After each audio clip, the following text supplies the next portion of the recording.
One Piece is now 24 years old and has beaten Batman as the second best-selling comic in the world. I don't know whether to be proud or ashamed to be a weeb, but One Piece is taking over the world, baby. Welcome back, everyone, to my journey as we talk about each arc in One Piece. We are now halfway done with the East Blue Saga, and these next few arcs are gonna be a doozy. So make those reservations, grab your fanciest of clothes, and be prepared to disappoint your day like always. I miss you, Bethany. As we tackle the sea restaurant, Baratie. Baratie is 12 episodes and 24 chapters. The Straw Hats are sailing in their new ship. Luffy and Usopp decide to do some cannon practice on a nearby rock. Yeah, fuck that rock. All my homies hate that rock. Meanwhile, Zoro is sleeping and we get a flashback of his past. When Zoro was younger, he'd go around challenging dojos to prove he's the strongest, on his quest to become the world's greatest swordsman. He comes across his next victim and challenges the master for his dojo, but the master tells Zoro he'll fight his daughter Kuina instead. All right, let us begin. Jesus, Zoro was even more brain dead as a kid. Kuina wins the fight, and Zoro decides to join the dojo for the sole purpose of beating Kuina.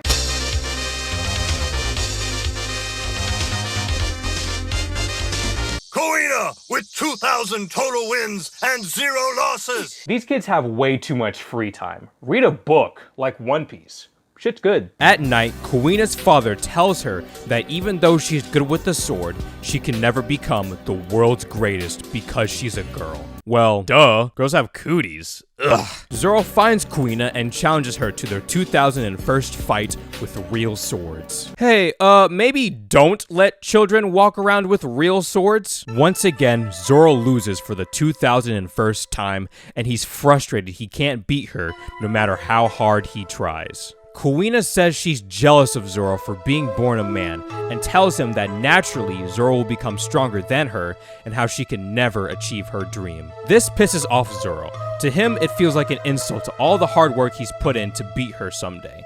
Zoro doesn't care about whether someone's a boy or a girl.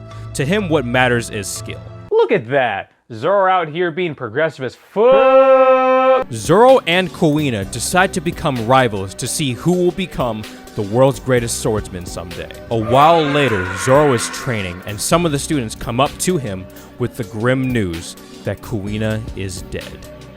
Well, that didn't last long. Zoro asks the dojo master if he can have Kuina's sword and swears that he'll work hard to become the world's greatest swordsman for the both of them. Kuina's dad agrees and gives him the Wado Ichimonji. Fun fact, in the manga, this flashback actually took place during Romance Dawn when Zoro was about to be executed. I actually prefer how it's handled in the anime. In the manga, it was only like a few pages and felt very rushed. We cut back to present day, and the crew decide that before they enter the Grand Line, they'll need a cook. Then a random dude comes barging in wanting to fight the Straw Hats. Turns out, it's Zoro's old bounty hunter buddy, Johnny. Johnny attacked the Straw Hats because him and his partner, Yosaku, were chilling on the mountain that Luffy and Usopp decided to blow up. After everything's cleared up, Johnny takes them to the sea restaurant Baratie to look for a cook. On the way to Baratie, they come across a marine ship led by Lieutenant Iron Fist Fullbody, who tells his men to sink the Going Merry. Luffy blocks the attack and accidentally fires at Baratie, hitting the head chef in his room. The cooks take Luffy to the owner of Baratie, Head Chef Zeph, who loves to disco. The longer the hat, the better the cook, and the smaller the cock. Chef Zeph tells Luffy he's gonna have to work for a whole year to pay off his debt. And so for the rest of this video, Luffy shall only be addressed as Chore Boy.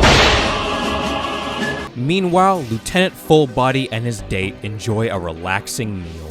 Fullbody tries to show off his culinary knowledge, but the sous chef embarrasses him, causing Fullbody to go full Karen mode, demanding the manager and to shut the place down, saying how he's the victim, nag, nag, nag. The sous chef is pissed that Fullbody would waste food, so he beats the shit out of him.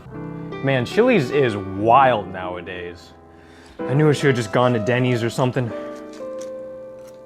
Chef Patty comes in trying to stop the sous chef from killing Fullbody. Then Chore Boy and Chef Zeph fall from the ceiling. More shenanigans ensue as a Marine comes charging in, covered in blood, telling Full Buddy that the pirate they captured escaped and killed most of their men.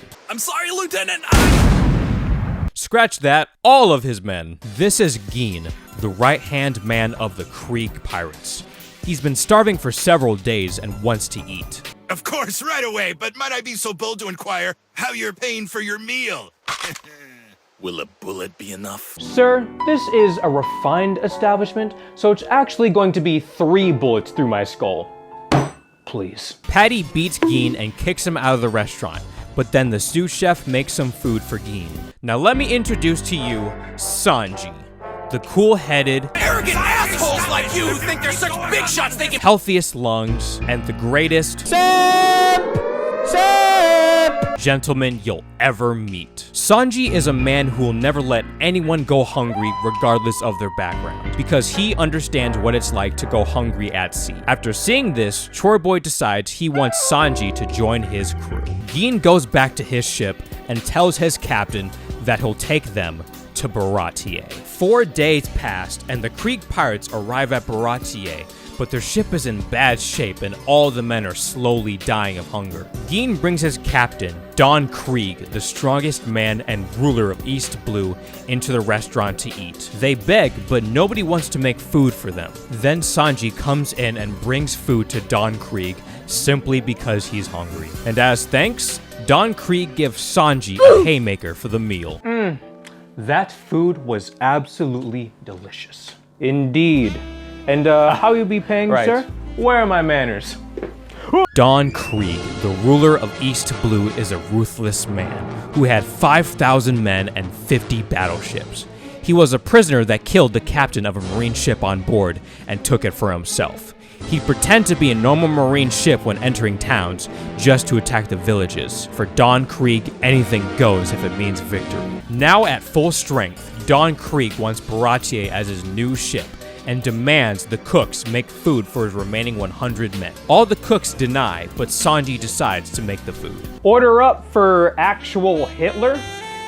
Of course, all the cooks try to stop Sanji, but then Chef Zeph comes in and gives Don Krieg the food. Don Krieg recognizes Chef Zeph as the former Redfoot Zeph, a powerful pirate and cook who sailed the Grand Line for a year. Don Krieg wants Chef Zeph's logbook detailing his adventures on the Grand Line. The reason Don Krieg's ship is so wrecked and the lack of men is because in 1 week of sailing the Grand Line, they lost all of their ships and most of their men to a single man with eyes like a hawk. Don Krieg feeds his men and tells them the plan for going back to the Grand Line. Sir, why are we going back there?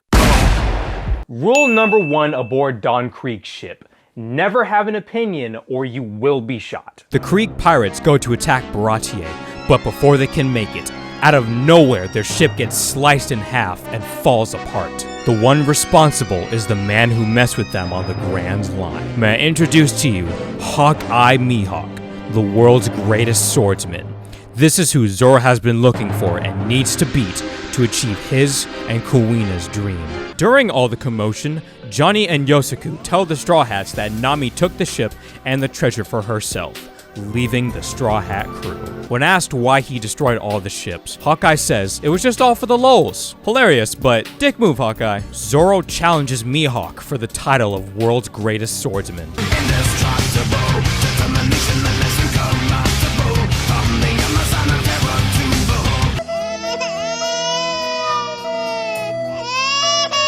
Unfortunately, Zoro loses the fight, realizing he's not as strong as he thinks, but he earns the respect of Mihawk. Hawkeye tells Zoro to train hard and seek him out someday for another chance at the title. Zoro then apologizes to ChoreBoy for being so weak and swears to the future King of Pirates that from this day forward, he'll never lose again, and one day he'll defeat Hawkeye Mihawk. Don Krieg decides that he wants some character development too, and challenges Mihawk to a fight, but Hawkeye leaves because he's bored. The chefs prepare to fight the Krieg pirates, and ChoreBoy makes a deal with Chef Zeph that if he beats the Krieg pirates, then he doesn't have to work at Baratie anymore. What if we come across someone like Hawkeye Mihawk again? Then what'll we do?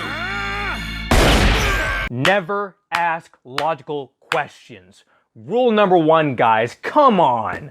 This is basic stuff! The cooks reveal that Baratie is actually a freaking transformer and open up the fins, making it easier to fight. Then, Patty and Carne use the fish head of Baratie as their motherfucking battleship and attack Don Krieg. That fails horribly, and Don Krieg throws the ship towards Baratie, but Sanji goes to stop it. Huh, I wonder what Sanji can do. Cause Luffy can stretch, Zoro uses swords, Nami steals, and Usopp shits his pants.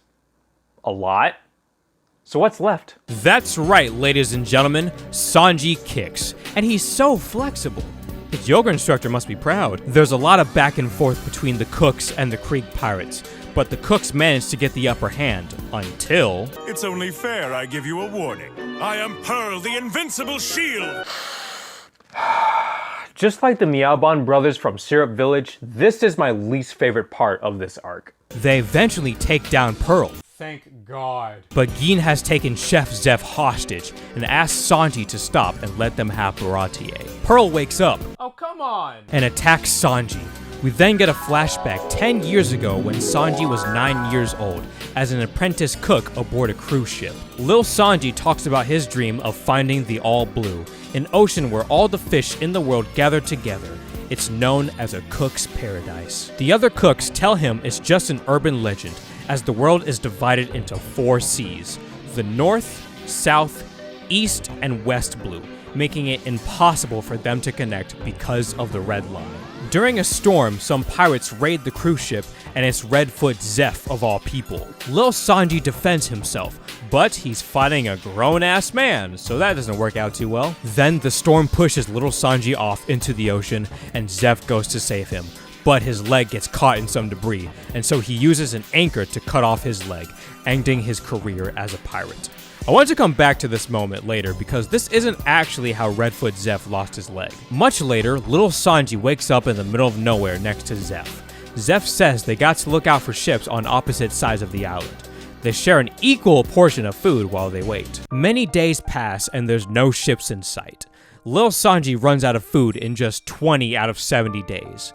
This teaches Lil Sanji the importance of not wasting food, as earlier he would throw away leftovers. This is why he hates people who waste food. Hungry and full of anger, Lil Sanji goes to steal Zeph's food with the intent to kill. But when Lil Sanji opens the bag, it's revealed that it's just treasure, and Zeph gave Lil Sanji all the food they had. Wait, they have a bunch of money. Why don't they just buy— oh. Remember how Redfoot Zeph cut his leg off using the anchor to save Lil Sanji? Well, that's not how it actually happened. In the manga, when Zeph and Lil Sanji were on the island, Zeph actually smashes his own leg with a rock and eats it so he doesn't starve to death, which is way more hardcore than cutting it off with an anchor. Eventually, little Sanji and Zeph are rescued, and Zeph decides as his final purpose in life, he'd open up a restaurant in the middle of the ocean to prevent others from getting into situations like this. Pearl wakes up again and charges at Luffy and Sanji. Oh my god, I wish someone would just one-shot this piece of shit.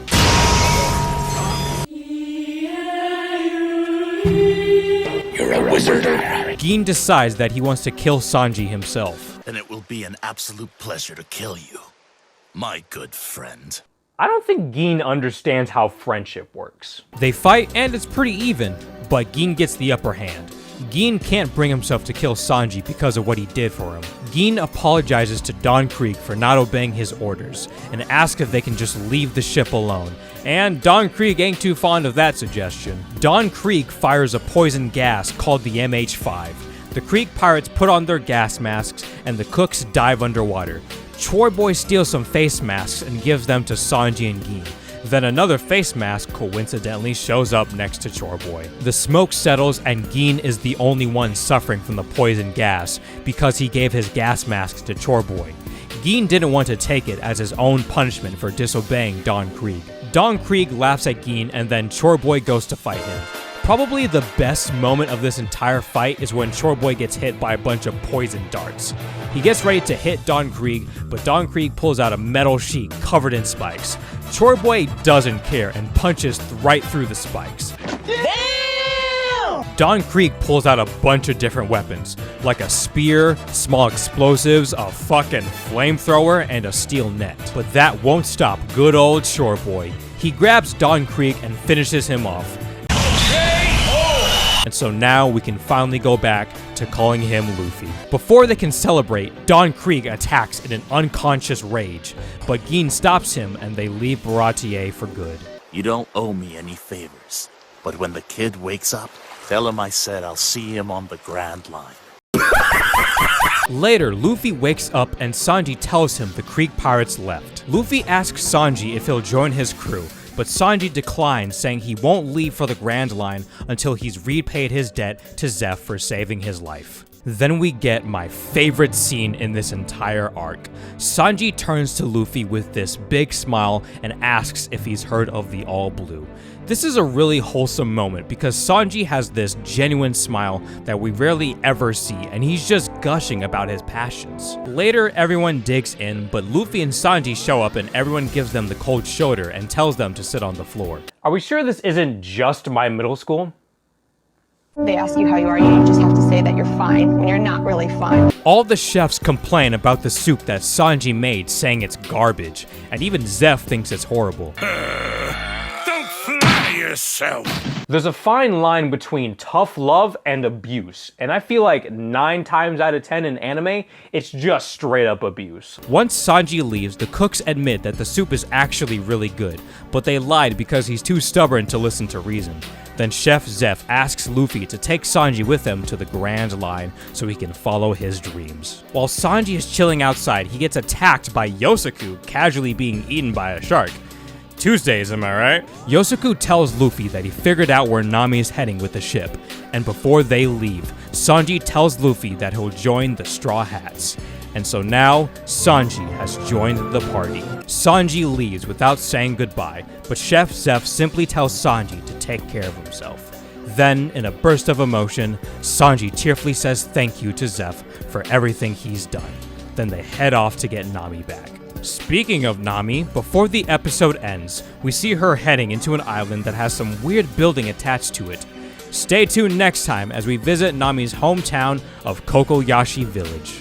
To be continued. Baratie is a really fun arc. It starts off kinda slow with 2 episodes of Luffy just being Choreboy, but once Don Krieg and Hawkeye show up, shit gets real. So join me next time as we talk about the arc that has turned many people into One Piece fans, and is in my opinion one of the best arcs in the entire East Blue saga. Like, comment, subscribe, the whole YouTube shebang, and I'll see you in the next video. Bye!